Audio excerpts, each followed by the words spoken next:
Y vamos arriba, arriba Puerto Rico. Buenas tardes, Boricua. Despierta. Este es el único programa que está generando una conversación de país, querida audiencia. Y yo soy Mayra López Mulero, desde WKQ 580, y quiero comenzar este programa dándole las gracias a todos ustedes, querida audiencia, que se dan cita conmigo todas las tardes a las 3 para mantenerse al tanto de todos los acontecimientos que se refieren a asuntos que le preocupan a la población. Y gracias a ese respaldo de ustedes y gracias a que me han conferido el honor de ser la voz de todos aquellos que no se atreven o no pueden hablar, es que estoy número 1 en la radio puertorriqueña, querida audiencia. Me acaban de dar los números y esto es un logro compartido. Esto se lo debo a ustedes. Esto es el resultado de la confianza que han depositado en esta humilde servidora. Y con ese respaldo, les reitero mi compromiso, mi entrega, mi pasión y todo mi intelecto al servicio de la verdad y la justicia, con el único objetivo de mantener despierta la conciencia crítica de un pueblo acechado por la mentira, por la demagogia, por la manipulación. Y es en virtud de esa circunstancia que cada día me doy a la tarea de procurar encontrar la verdad para ofrecerla a ustedes, que son la razón de ser de este programa. Les envío a todos un abrazo solidario y fraternal y nuevamente, gracias. Dicho eso, querida audiencia, vamos a ver qué está ocurriendo en las últimas 24 horas con relación a la evaluación y las investigaciones a las que está sujeta la nominada para ocupar el cargo de secretaria de Justicia, la licenciada Janet Parra Mercado.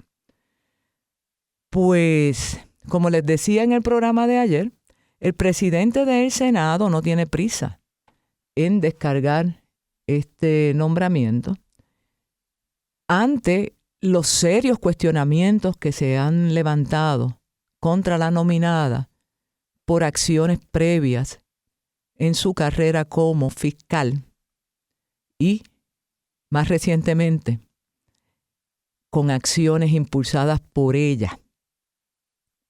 Ahora que está calentando la silla de justicia y que parece que le ha gustado y se quiere quedar. Pero el Senado,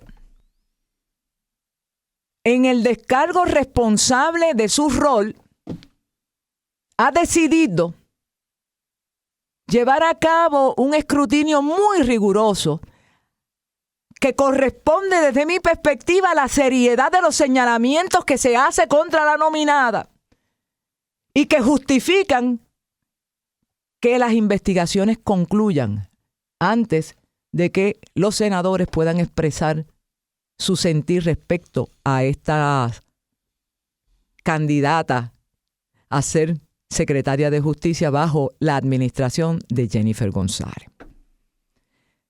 Pero yo quiero decirles a ustedes algo. Aquí, el secretario del Departamento de Seguridad Pública, que yo le llamo el embeleco, Arturo Galfer, el militar, el que está en Kosovo, el que desde Kosovo también administra el Departamento de Seguridad Pública. Si eso es una sana administración pública, pues lo deciden ustedes. Pero esa es la que hay. Y perdón por existir.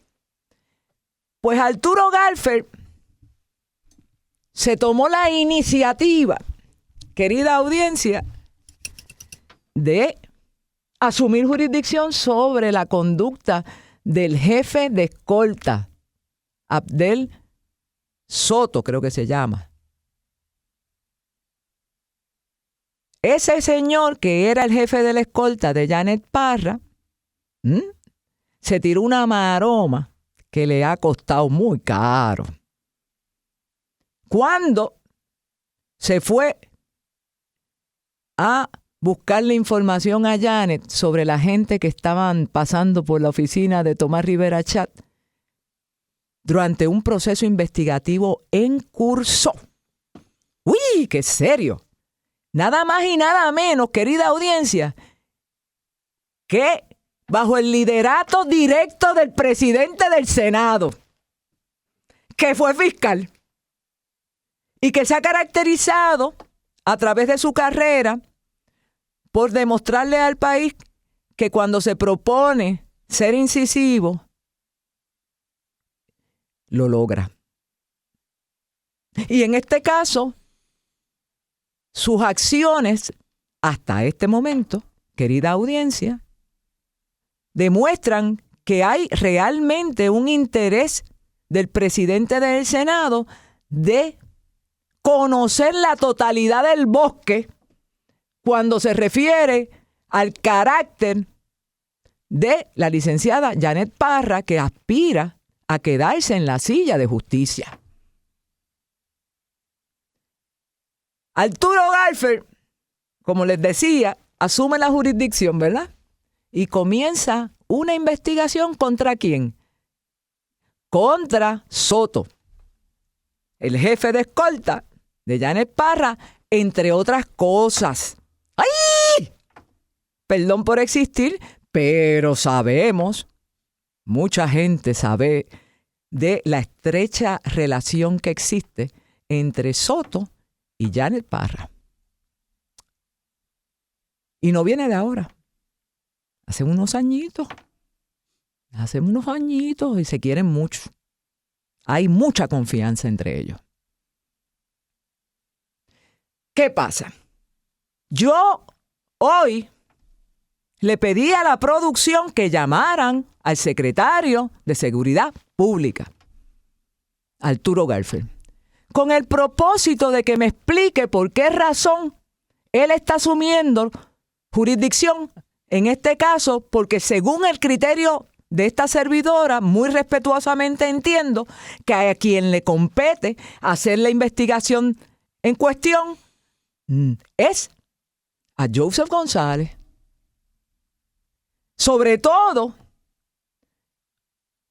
porque las destrezas investigativas que requiere un esfuerzo de esta naturaleza exige un funcionario que tenga conocimiento y destrezas de investigación criminal, cosa que no aplica cuando se trata de un militar.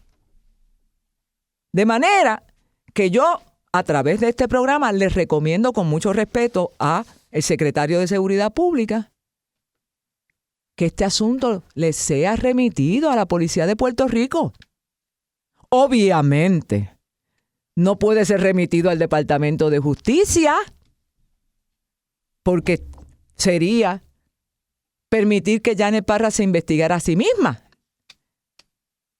Pero de existir prima facie sospechas y causa para pensar que se ha infringido la ley, existe, oigan bien, la Oficina del Fiscal Especial Independiente, y la ley de ese organismo establece claramente, querida audiencia, que cuando se trata de la funcionaria o funcionario que ocupa el cargo de secretaria de Justicia, la investigación y la jurisdicción primaria le corresponde al FEI y se cae de la mata las razones. Nada de eso ha ocurrido hasta el momento. Óigame. Y justicia tardía no es justicia.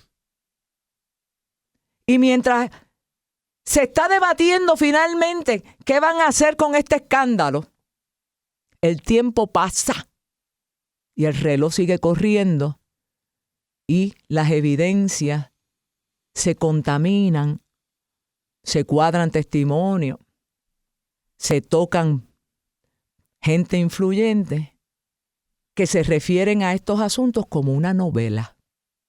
Porque para alguna gente en este país, querida audiencia, este escándalo, este tema tan serio que plantea un issue de carácter constitucional, incluso, dicen que esto es una novela. Así de sencillo. Y es la misma persona que dice que una compra no se daña en 24 horas. Y es la misma persona que dice que el comisionado residente Pablo José Hernández lo que habla son estupideces. Y es la misma persona que dice que las cartitas que recibe de Luma son situaciones que, pues, esas son cartitas que esas cartitas que yo recibo son de gente que se están curando en salud. Y los despachan así de sencillito, bien por encimita. Esa persona, querida audiencia, es la gobernadora de Puerto Rico, Jennifer González Colón. Y entonces, cuando nosotros enfrentamos esa realidad que nos da en la cara día tras día, tras día, tras día, en el manejo de temas que requieren seriedad, profundidad, análisis y acción, nos damos cuenta de que hay muchas razones para sentirnos decepcionados con lo que está ocurriendo en los pasados 110 o 120 días. Juzgue usted. Juzgue usted. Y recalco, me parece sumamente acertado esperar en este caso. Y darle tiempo a los investigadores que capitanean las distintas pesquisas a las cuales está siendo sometida la licenciada Janet Parra a que culminen esas investigaciones y que el pueblo conozca la real, la verdadera, la auténtica licenciada Janet Parra Mercado. ¡Ay! Perdón por existir nuevamente. Pero yo creo que en el caso particular de esta dama se está acabando el tiempo. Recuerden que Janet Parra fue de las primeras nombramientos que hizo Jennifer González en receso. Ahora está corriendo la sesión que termina en junio. ¿Qué pasa? ¿Qué pasaría si el Senado no actúa sobre ese nombramiento? ¡Ay! Lo veo venir. Y ahora, como es costumbre, le doy la bienvenida a mis invitados en este programa, viernes, porque voy a dejar ahora a un lado el asunto del nombramiento de la secretaria de Justicia y vamos a hablar y vamos a escuchar a la voz de la economía. Porque mientras todo este desmadre administrativo ocurre, el caos económico sigue haciéndose más robusto, en menoscabo de la tranquilidad, el bienestar de nuestra gente. Por allá Trump haciendo de la suya. Y por acá, su amiga republicana también. Pero vamos a darle un poquito de contexto al tema económico, porque, fíjense qué interesante, les voy a decir algunas cositas. Oigan esto. Primera plana del vocero. Querido audiencia, esto fue la primera plana de ayer, jueves 1 de mayo, Día Internacional de los Trabajadores. Trabajadores que se tiraron a la calle a exigir y a denunciar los asuntos que le impactan día a día en su bolsillo, en su tranquilidad y en su futuro, que tienen que ver con pensiones, con justicia salarial, pero que también tiene que ver con planteamientos de incompetencia de las agencias que se traduce en el atropello contra el trabajador. Todo el mundo se está haciendo escuchar a su manera. Golpe mayor a los pequeños negocios. El aumento en los costos de importación y la reducción en los márgenes de ganancia ponen en jaque la supervivencia de comercios, sostienen analistas consultados. Esto es en el vocero de ayer. ¿Ok? En el Nuevo Día de ayer, primera plana. Alivio para 37 pueblos. Proponen rescate económico para municipios en crisis. Una medida legislativa del exalcalde de Comerío y senador Josian Santiago pretende destinar 130 millones a un fondo que se repartirá entre los ayuntamientos con mayores retos presupuestarios. Y este tema rompió en este programa la semana pasada con el senador, que es el autor de la medida que estaremos comentando hoy con mayor profundidad y dándole continuidad a los asuntos económicos, porque hay que escuchar la voz de la economía. Entonces, en el periódico de hoy, gobernadora busca ampliar el uso del fondo rotatorio. ¿Qué es eso? ¿Qué es eso? Esto está en la página nueva del Nuevo Día de hoy. Mediante un proyecto de ley. Vamos a hablar de eso. Se ha puesto creativa la GOBE. Algo tiene que decirle al país porque nos han quitado un montón, casi la mitad de los fondos de los Federico y los Cocorocos. ¡Ay, Federico y Cocoroco! Trump no está ayudando mucho a su amiga republicana en ese sentido. Y el tema que nos preocupa, querida audiencia, es que mientras todo esto sigue impactando la frágil economía en Puerto Rico, no se nos explica cuáles son los mecanismos alternos para mitigar esa crisis. ¿O vamos a esperar que estemos casi al borde de la muerte para que alguien tome acción? Esa es la que hay. Y como parte de los reclamos ayer en la calle, se habló también de cómo se está desangrando el presupuesto de la Universidad de Puerto Rico, que es una inversión de desarrollo económico.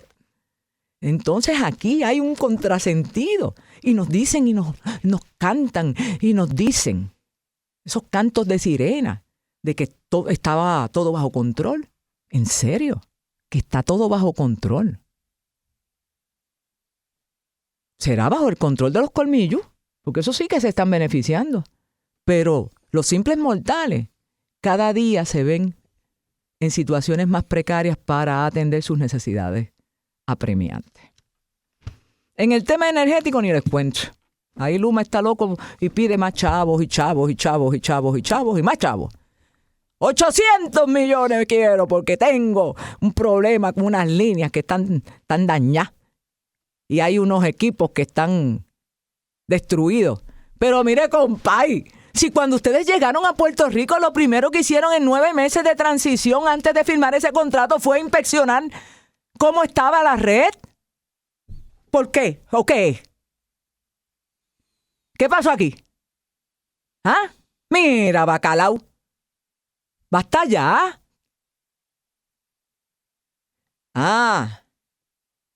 Pero mientras tanto, tenemos a la gobernadora creándose esa cosa ahí que yo les dije que era un fondo, ¿qué? Rotatorio. Vamos a ver. Ahorita les explico con qué se come eso. ¿Saben por qué?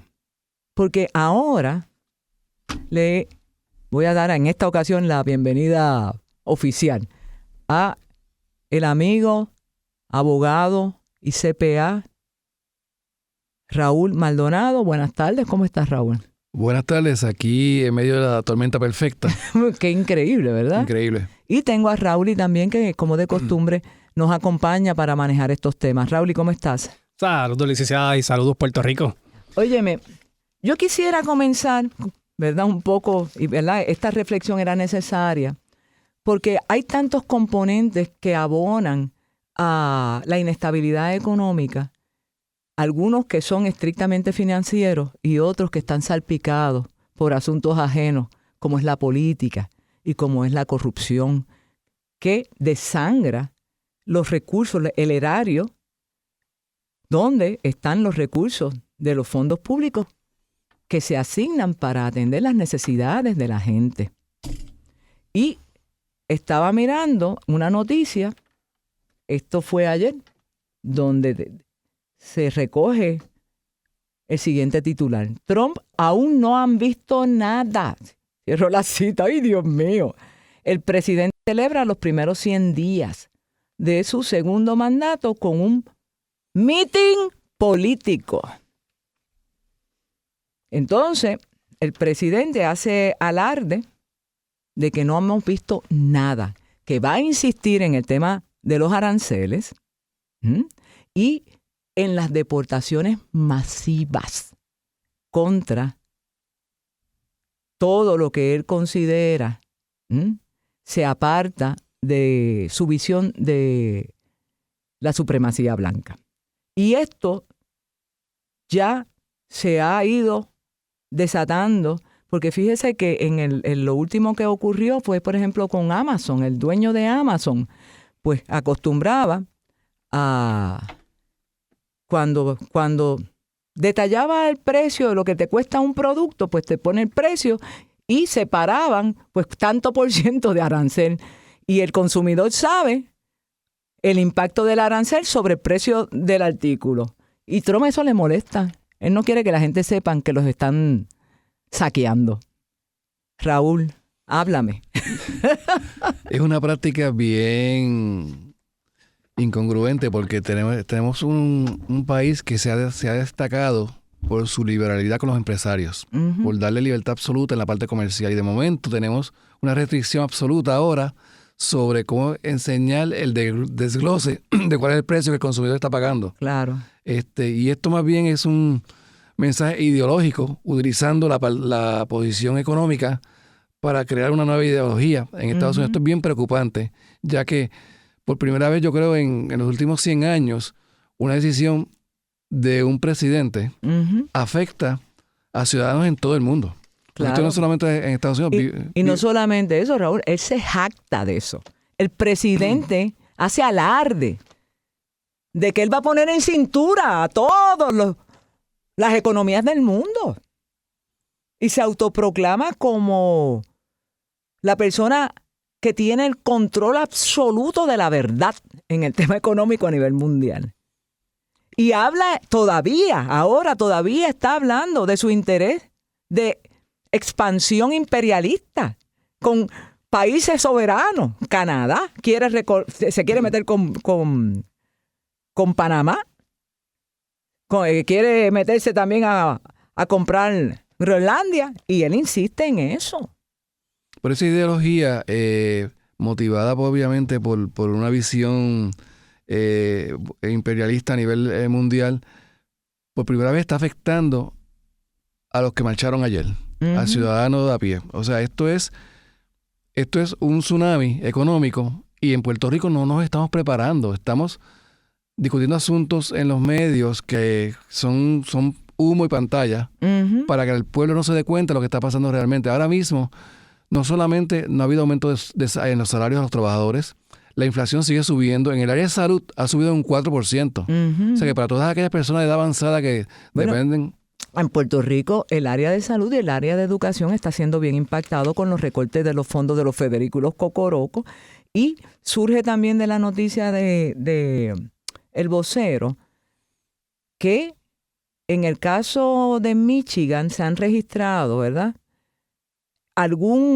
Dice aquí, y aunque Michigan ha registrado un aumento en la tasa de desempleo desde el regreso de Trump a Casa Blanca, el mandatario usó su discurso para seguir defendiendo los elevados aranceles que impulsó su gobierno sobre los vehículos y autopartes. Y ahí también se dio algo interesante que yo estaba hablando fuera del aire con Raúl, de que aquí hay como un relajo con el tema de los aranceles para los carros, porque eso está paralizado hasta este momento. Primero eran 30 días, después 90 días.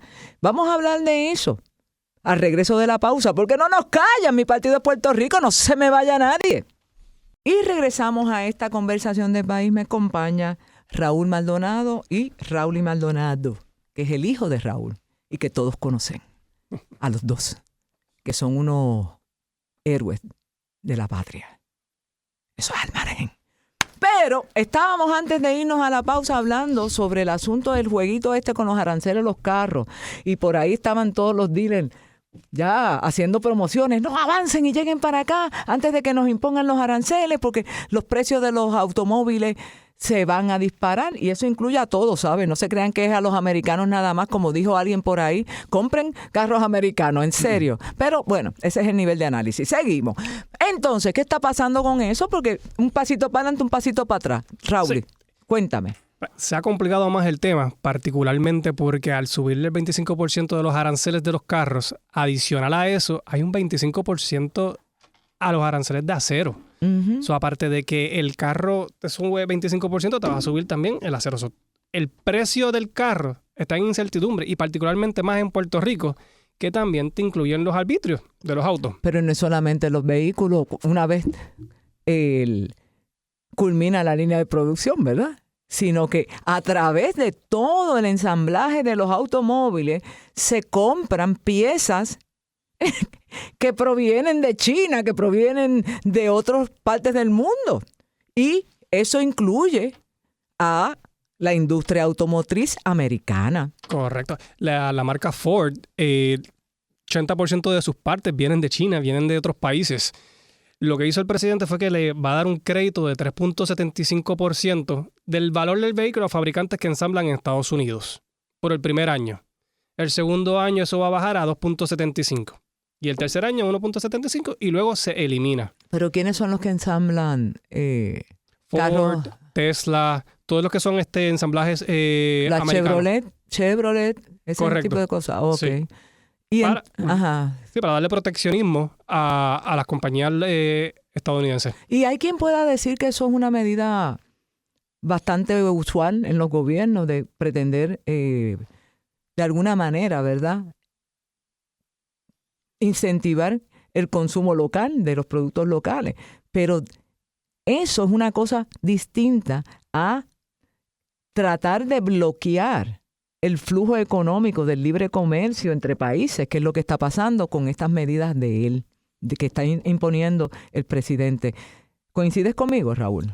Sí, y tradicionalmente los presidentes y los dignatarios en todos los países promueven el incentivo local, pero no lo promueven buscando una guerra internacional económica con los demás países. Uh-huh. Eso realmente lo que hace es que es un disloque completo de la cadena de producción. Y a corto plazo, por ejemplo, la industria automotriz en Puerto Rico es una industria muy sólida, muy fuerte, con muchos empleos, muchos recaudos para el Estado. Uh-huh. Se encarece el producto, obviamente hay menos ventas, menos oportunidad de trabajo, y se reduce entonces la capacidad del Estado de cobrar. Así que lo que se crea es un disloque en una cadena económica muy importante para Puerto Rico. Claro. Y fíjate, yo quisiera traer a la atención de ustedes y de la audiencia otra situación que es bien seria y como que se está tratando de, a mi juicio, como lo percibo, como de restarle importancia o de minimizar la seriedad que esto representa para Puerto Rico, y es los recortes de millones, de cientos de millones de dólares de fondos de los Federículos Cocorocos que nos asignaron y que ahora hay que devolverlos o ellos los están solicitando para atrás. Y el gobierno de Donald Trump frenó 365 millones de la segunda parte del programa de paneles solares en Puerto Rico. ¿Qué me tienen que decir al respecto? Y traigo esto para enlazarlo luego en la propuesta que está haciendo la gobernadora con relación a ese concepto del fondo rotatorio. Estos recortes a corto plazo van a llevarnos a una desaceleración de la economía en Puerto Rico. En Arroyo Habichuela esto significa menos empleo, servicios más caros, costos más altos en los productos que consumimos diariamente. Así que esto es un efecto bien nocivo para el bolsillo puertorriqueño a corto plazo. Obviamente, en varios años pues esto se va a estabilizar, pero en este momento es como comentamos al principio, esto es una tormenta perfecta que afecta al puertorriqueño en todas sus facetas. Y lo que más me preocupa es esa expresión de que aún no han visto nada que dijo Trump en su meeting político de los 100 años. Raúl, ¿algún comentario al respecto? Sí, y particularmente ese recorte de 365 millones lo que evita es la resiliencia de la electricidad en Puerto Rico, porque aquí caen 2 gotas de agua y se va la luz en todo Puerto Rico. Y las únicas personas que pueden seguir son las que tienen los paneles solares, los que tienen fuentes de energía renovables en sus casas. Y al cortar esto, obviamente se va a perjudicar el pueblo.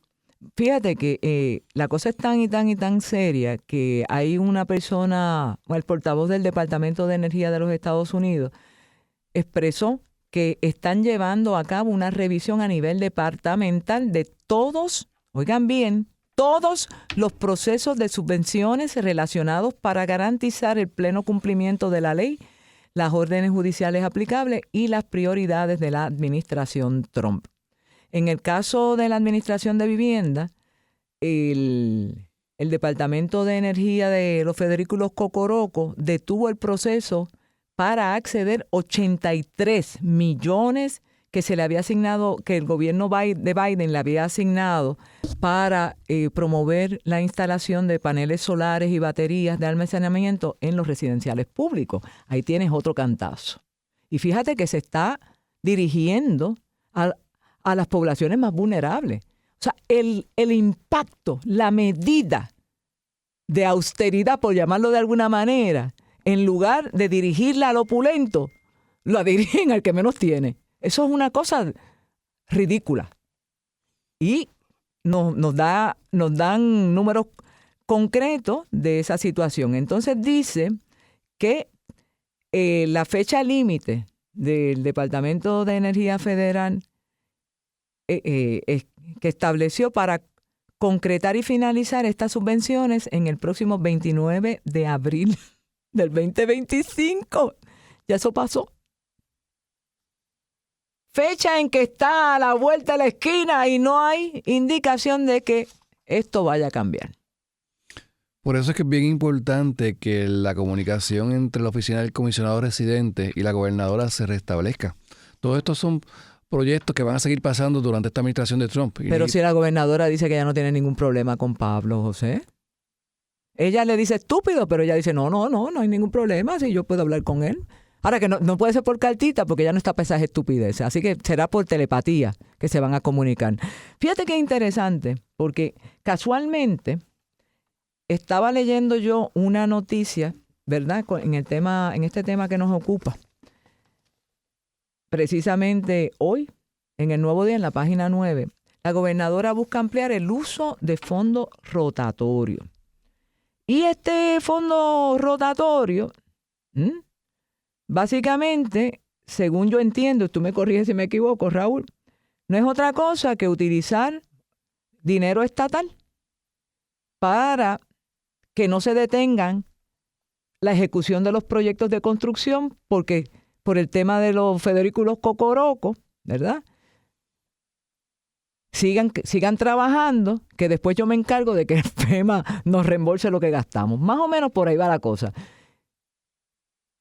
¿Te parece una estrategia efectiva, sabia? O porque podría ser, a mi juicio, una navaja de doble filo. No sé cómo lo ves tú. Es una línea de crédito básicamente garantizada por fondos federales que se espera recibir. Aquí que se esperan recibir es el problema. Y el problema es que nunca se han recibido. No saben cómo recibirlo. O sea que podemos ir por lana y salir trasquilados. Porque si se compromete dinero estatal bajo esa teoría o bajo esa estrategia y resulta que Trump, el presidente Trump y Musk nos dan otro cantazo, pues entonces tenemos menos chavos que antes. En ese escenario, el aspecto práctico es el siguiente, o sea, mantener los proyectos de construcción corriendo saludablemente es importante y es un acelerador de la economía, y esa parte la puedo entender muy bien. Aquí la parte contingente es el gobierno de Trump. Que son fondos asignados que los pueden quitar. Seguro, pues, o sea, y que los están quitando, como dice Raúl. Y él espera cerrar FEMA. O sea, fíjate lo que dice la noticia. Eso es bien importante. Él va a cerrar FEMA. Óyete esto. El fondo rotatorio de 750 millones fue creado por el Departamento de Hacienda mediante una resolución conjunta número 85 del 18 de noviembre de 2020, pero no fue hasta marzo de 2021 que se aprobaron las guías para establecer cómo se podía utilizar. Ok, tenemos un fondo de chavos estatales que se llama Fondo Rotatorio con 750 millones ahí, guardaditos ahí. ¿Qué pasa?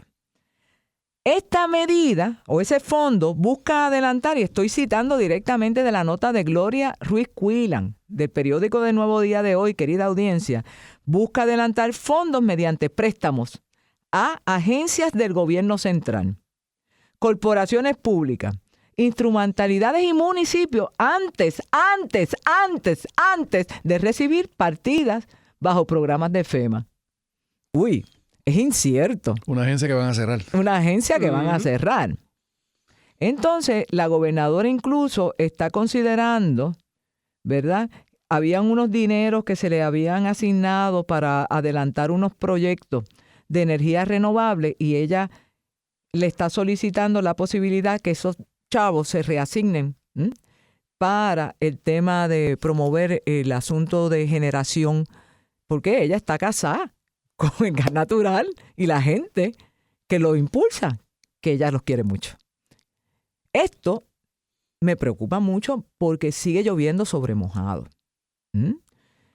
Y desde mi perspectiva representa una aceptación de que, en efecto, los recortes están impactando malamente los servicios a la ciudadanía. ¿Por qué no decirlo claramente? No entiendo. Y van a seguir, o sea, la filosofía económica y política de Trump, él ha sido muy claro en cómo lo va a implantar. Y va a seguir haciendo estos recortes. Entonces, el escenario para nosotros es, si no llega el fondo, estamos obligados al momento a recortar partidas presupuestarias que ya están asignadas. Y en Puerto Rico el presupuesto está asignado a servicios esenciales para el pueblo. Significa que si ese fondo no llega de FEMA y cierran a FEMA, tenemos que recortar fondos esenciales al pueblo y no hay alternativa. O sea, esto es una orden de la Junta de Control Fiscal. O sea, tenemos que tener un presupuesto balanceado y aprobado. Así que esto puede llevar a una crisis aún mayor de la que tenemos en este momento al pueblo. Bueno, Raúl, ¿y tú coincides con tu padre? Sí, y a mí me gustaría también recalcar que en esa misma noticia sale que le cortaron 45 millones a salud, a educación y todo lo demás.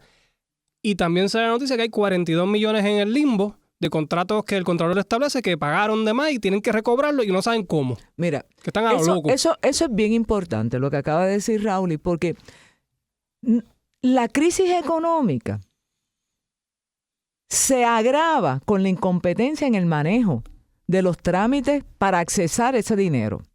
¿Ok? Hoy sale develado otro escándalo terrible que tiene que ver con la falta de consecuencias de la impunidad de un montón de municipios, corporaciones y agencias públicas que están endeudados o que promovieron desembolsos ilegales en la contratación de personal. Y tú sabes que cualquier contrato con el gobierno, si eres contratista, tiene que cumplir con un rigor y tiene que ser publicado incluso. Esa transparencia es fundamental para evitar señalamientos de manejos turbios o constitutivos de corrupción gubernamental. Entonces, Valdivieso, que es la Contralora vitalicia de Puerto Rico, porque todavía no, ese es el interinato más largo del mundo, porque ya venció hace rato su nombramiento, le dice al país que todas las gestiones de recobro fracasaron y que en muchos lugares, en muchas agencias, no solamente fracasaron, no hicieron nada para ir a recuperar un dinero que fue desembolsado de manera ilegal. ¿Y dónde está la Oficina de Gerencia y Presupuesto? ¿Dónde están los controles? En ningún lado. ¿Y qué pasa con eso? Esa inacción, esa omisión en el cumplimiento del deber, esa ceguera, lo que ha provocado es la pérdida de millones y millones y millones de fondos públicos que se quedaron en los bolsillos de un montón de colmillos en clara violación a las leyes y los estatutos regulatorios de estas prácticas económicas con el gobierno, querida audiencia. No hay fiscalización y no tienen ningún deseo de que la haya. Y por ahí se habló con gente expertos en el tema de administración pública. El profesor Portilla, Negrón Portilla. Y él dice, pero mire, antes, cuando se daba un informe del Contralor, la gente se asustaba. Eso era algo como, uy, tengo que salir bien, porque cualquier señalamiento incide sobre mi capacidad administrativa y no me conviene quedar mal ante el pueblo. Pues ya no importa. Ya no hay susto. Como no pasa nada. Sí, no hay consecuencias. No importa los errores que yo cometa, no importa los chavos que yo despilfarre, no importa la malversación de fondos públicos, no importa. Yo salgo por la puerta ancha, me quieren mucha gente y no tengo que rendirle cuentas a nadie y sigo mi vida. Mira para allá qué bonito. Y precisamente en virtud de esa realidad es que se devela que hay 10 casos bien fuertes que están bajo investigación en una oficina del Departamento de Justicia, pero no dicen cuánto tiempo llevan investigando y cuál es el estatus de las investigaciones. Y mientras tanto, pues, las arcas se siguen desangrando. Las arcas. Y ahí, Mayra, el issue es con la oficina del Contralor es que ellos tienen excelentes auditores, con muy buena experiencia, funcionarios públicos muy comprometidos. Hacen el informe, pero no tienen garras para ejecutar eso. Pero las garras se supone que sean con el referido a justicia. En justicia hay una división para asuntos del Contralor y temas económicos. Y se supone que sea justicia la que promueva el recuperar un dinero que se desembolsó ilegalmente. Pero allí esa oficina no ha hecho nada. No ha hecho absolutamente nada. Y nunca ha hecho nada. Y nosotros tuvimos experiencias directas con propio y personal conocimiento. Mira, este artículo. Pero espérate, propio y personal conocimiento, ¿por qué dices eso? Porque yo he radicado querellas en el Contralor detallando con evidencia de contratistas, por ejemplo, un contratista de Hacienda que tenía un contrato en Hacienda para dar servicios en Hacienda sobre temas contributivos, estaba dando servicios en la oficina del fiscal especial independiente sin contrato, sin un acuerdo interagencial, lo que significa que estaba haciendo trabajo y cobrando por algo que no le competía y que no tenía un contrato en el gobierno para estar dando ese servicio. ¿Por qué? Porque tienen que perseguir. Pero para perseguir sí hay dinero. Para hacer el trabajo, no. Y yo radiqué eso y ¿qué pasó? Nada. Nada. De la misma manera que radiqué otra querella a una auditora de la Oficina de Ética que tenía contrato con un municipio, con el alcalde, con la misma persona que tenía que revisarle los estados financieros en la Oficina de Ética. Un claro conflicto de interés. Y yo radico la querella en el Contralor, años pasan, no pasa nada. Y es bueno que tú traigas eso a la colación y al conocimiento de nuestra audiencia, porque también aquí hay un planteamiento de uniformidad en la aplicación de la ley.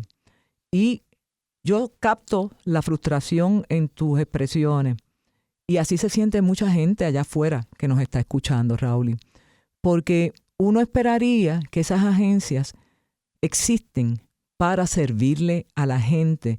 Y cuando tú tocas a las puertas de esas agencias es buscando justicia.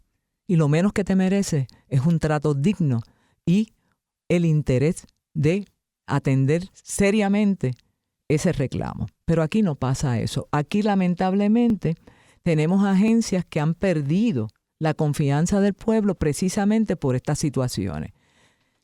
Sí.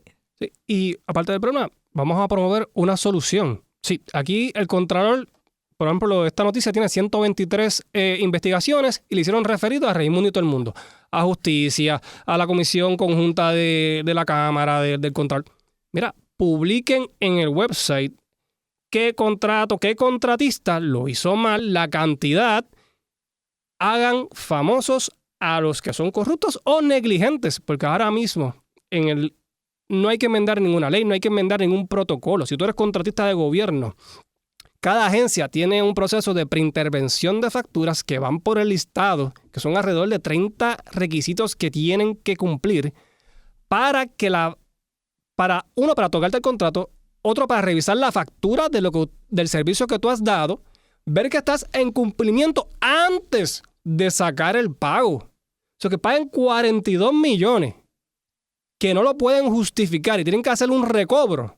Significa que fallaron en el proceso de cumplimiento que ya está establecido, tanto en los municipios como en las agencias. Sí, donde sea. Sí. Y yo creo que es bien importante y te agradezco que hayas sido tan puntual en describir cómo se funciona en las agencias antes de hacer el pago y cuáles son los controles y el rigor que hay que seguir, que nadie sigue y a nadie le importa. Y el primero que violenta ese cumplimiento es el jefe de la agencia, es el maracachisma de la agencia. Y pues no pasa nada. No pasa absolutamente nada, ¿verdad? Y eso es parte de la crisis económica y eso es parte de lo que nos dice la voz de la economía. Y usted, señor y señora que está allá afuera, esas orejitas suyas tienen que estar bien, bien pendientes de esta información. Y yo, precisamente, otro ejemplo que para pelo es el tema de los 37 municipios que están al borde del cierre para junio, sin chavo. Y entonces vienen a plantear, y José en Santiago presentó un proyecto para buscar por lo menos un 1% del fondo general. Como siempre hay como unos excedentes en los recaudos, pues de esos excedentes sacar el 1% para ayudar a 37 municipios que van a cerrar. Le pregunté al senador que es autor de la propuesta, mira, pero se habla de consolidar municipios, se habla de cerrar municipios. Y me dice, muchachos, eso es terrible, porque los ayuntamientos son la primera línea de respuesta a los problemas que afronta el ciudadano, ¿verdad? Así que no sé qué va a pasar con eso, pero definitivamente hay que actuar. ¿Algún comentario? ¿Me queda tiempo todavía? 1 minuto, venga. ¿Qué vamos a hacer con los municipios? En los municipios, el estándar internacional es el siguiente. Básicamente es que tú consolidas servicios en regiones, pero mantienes la estructura política para atender al pueblo en ese municipio. Esa es la solución que muchos han establecido. Les prometo que en la próxima ocasión vamos a profundizar sobre el tema de los municipios.